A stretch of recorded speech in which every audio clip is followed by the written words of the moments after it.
రాష్ట్ర BC Yuvasena working president 32వ ward YSRCP president Budida Sharath Kumar ఆధ్వర్యంలో పూలే విగ్రహానికి పూలమాలలు వేసి ఘనంగా నివాళులర్పించారు. సామాజిక అసమానతల మీద అలుపెరగని పోరాటం చేసి అణగారిన వర్గాల విద్యా అభివృద్ధి కోసం కృషి చేసిన గొప్ప సంఘ సంస్కర్త మహాత్మా జ్యోతిరావు పూలే 198వ జయంతి సందర్భంగా రాష్ట్ర బీసీ యువసేన వర్కింగ్ ప్రెసిడెంట్ 32వ ward YSRCP president Budida Sharath Kumar ఆధ్వర్యంలో స్థానిక రాజమండ్రి ఏవీ రోడ్లో ఉన్న మహాత్మా జ్యోతిరావు పూలే విగ్రహానికి పూలమాలలు వేసి ఘనంగా నివాళులర్పించారు. ఎక్స్ ఏపీ రాష్ట్ర housing corporation chairperson, ex RUDA chairperson Shrimati Medapati Sharmila Reddy పాల్గొన్నారు. అనంతరం ఆమె మాట్లాడుతూ అంటరానితనం, కుల వ్యవస్థ నిర్మూలనతో పాటు మరీ ముఖ్యంగా మహిళలకు ఇచ్చిన ప్రాధాన్యత మరియు అణగారిన కుల ప్రజలకు విద్యను అందించడంలో ఆయన చేసిన కృషి మనం మాటల్లో వర్ణించలేనిది.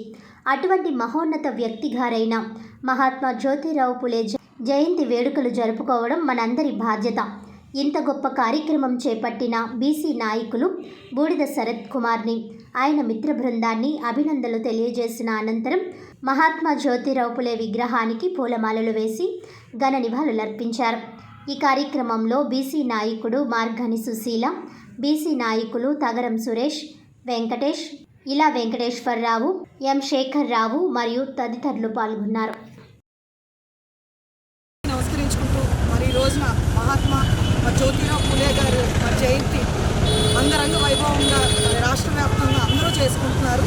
మరి ఈరోజు మరి బీసీ నాయకుడైన బూడిద శరత్ కుమార్ ఆధ్వర్యంలో మరి బీసీ పెద్దలు అందరూ కూడా రావడం జరిగింది. సో ఈ యొక్క పుట్టినరోజు వేడుకలు చాలా ఘనంగా జరుపుకుంటున్నట్టు చాలా ఆనందంగా ఉంది. మరి పేద బడుగు బలహీన వర్గాల ఆశాజ్యోతి అయిన మరి జ్యోతిరావు పూలే గారు ఏనాటికి కూడా మర్చిపోవడానికి నిజంగా చాలా ఏమని అనిపిస్తుందంటే మరి ఆ రోజున ఆయన ఫైట్ చేశారు కాబట్టి ఇంత స్వేచ్ఛా స్వాతంత్రంగా మన అందరం కూడా తిరగలుగుతున్నాం. అదేవిధంగా డాక్టర్ బిఆర్ అంబేద్కర్ గారు కూడా మరి జ్యోతిరావు పూలే గారిని గురువు గారి కింద మరి భావించిన గొప్ప వ్యక్తి మరి మహాత్మా జ్యోతిరావు పూలే. సో అదేవిధంగా మరి ఆయన భార్య అయిన సావిత్రిబాయి మరి పూలేతో మరి మహిళా అభ్యున్నతి కోసం మరి మహిళా ఎడ్యుకేషన్ కోసం ఎంతో కృషి చేసి మరి ప్రధానంగా ఆ రోజుల్లో మరి విమెన్ ఎడ్యుకేషన్ కోసం ఎంతో సపోర్ట్ చేసిన వ్యక్తి మరి సావిత్రిబాయి పూలే గారు. సో మహాత్మా జ్యోతిరావు పూలే గారు అదేవిధంగా సావిత్రిబాయి పూలే గారు మరి పేదలు అదేవిధంగా మరి బీసీ వర్గాల కోసం ఎంతో మరి కృషి చేసిన వ్యక్తులు. సో అటువంటి మహనీయులను మనం ఖచ్చితంగా ఒక్కసారైనా గుర్తు చేసుకోవాలి. అదేవిధంగా మా నాయకుడైన వైఎస్ జగన్మోహన్ రెడ్డి గారు కూడా బీసీలకి ఎంతో ప్రాధాన్యత ఇచ్చి ఆయన టైంలో బీసీలు అంటే బ్యాక్వర్డ్ కాస్ట్ కాదు మరి బ్యాక్ బోన్ కాస్ట్ అని చెప్పి ఎంతో కృషి చేసిన గొప్ప వ్యక్తి మరి వైఎస్ జగన్ అన్న. సో ఖచ్చితంగా మనం ఈ యొక్క ఆశయాలు మరి జ్యోతిరావు గారు పూలే ఆశయాలు మనందరూ కూడా ముందుకు తీసుకెళ్లాలని మరి మహిళలు ఇంత స్వేచ్ఛా స్వాతంత్రంగా తిరుగుతున్నారంటే మరి ఆయన యొక్క చలవను భావిస్తూ ఖచ్చితంగా ఆయన ఆశయాలు ముందుకు తీసుకెళ్లాలని కోరుకుంటున్నాను.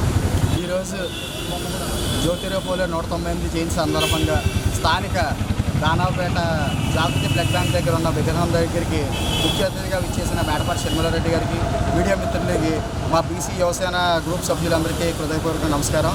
అదేవిధంగా జ్యోతిరావు పూలే గారి గురించి మరి ముఖ్యంగా చెప్పాల్సిన అవసరం లేదు. ప్రజలందరికీ బీసీల కోసం ఎంత పాకులాడి ఆ టైంలోనే ఎంత బాగా చేశారో అన్నది అందరికీ తెలిసిన విషయమే. అదేవిధంగా ఈరోజు మన రాష్ట్ర మాజీ సీఎం గారైన వైఎస్ జగన్మోహన్ రెడ్డి గారికి బీసీలకంటూ ఎంత ప్రాధాన్యతలు ఇచ్చారో, ఎన్ని పథకాలు పెట్టారో బీసీలకంటూ కూడా ముఖ్యంగా చెప్పాల్సిన అవసరం లేదని చెప్పి ఈరోజు చెప్పడం జరుగుతుంది. జై బీసీ, జై బీసీ.